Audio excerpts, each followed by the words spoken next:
جن کی آمدن زیادہ ہے، جو روزانہ کمانے والے لوگ ہیں، ان کی قربانی بہت زیادہ ہے۔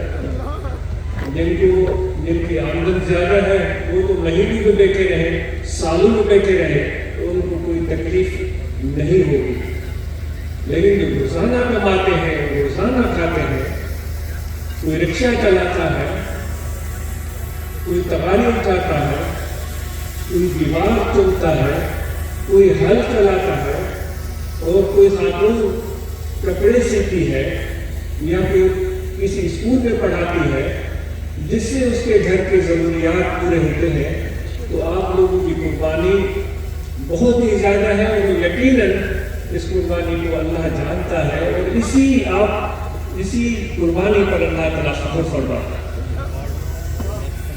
یہ خواتین اور مرد، چھوٹا سا ایک سوال ہے، کبھی آپ لوگوں نے، آپ مرد حضرات اور خواتین نے کبھی سفر کیا ہے؟ سفر کیے ہوں گے، کسی ایک سفر کو یاد کریں اور اس سفر کے دوران پیش آنے والے کسی خاص واقعہ کو یاد کریں،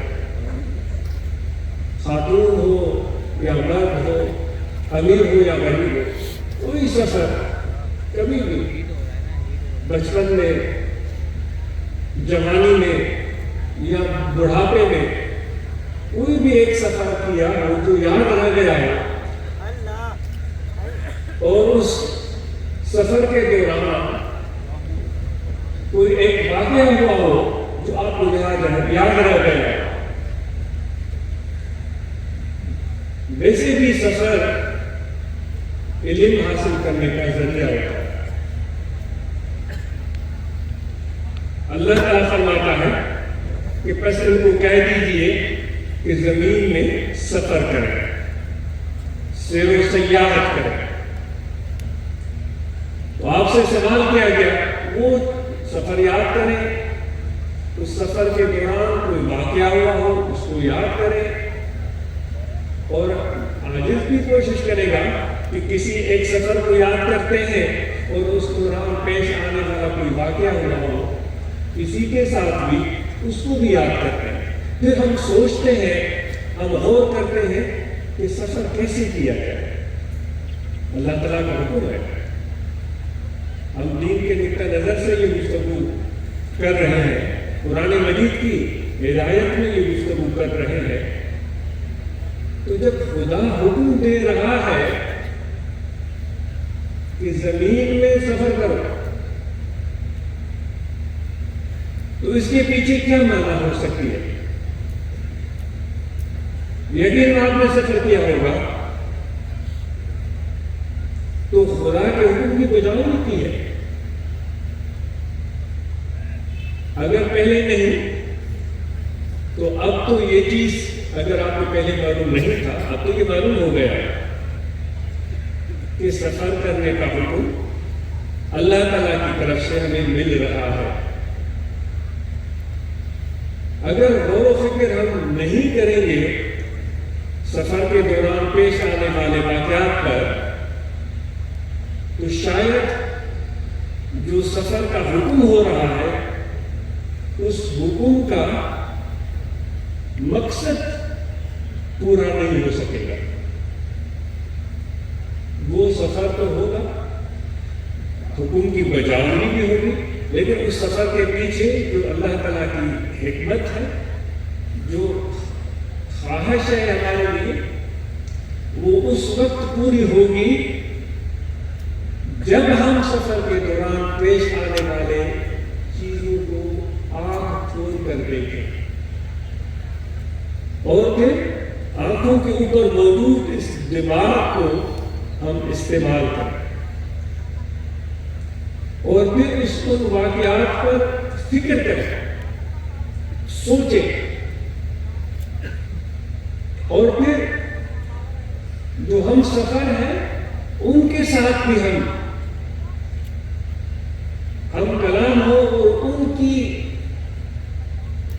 وضاحت اور ان کی حکایت اور ان کے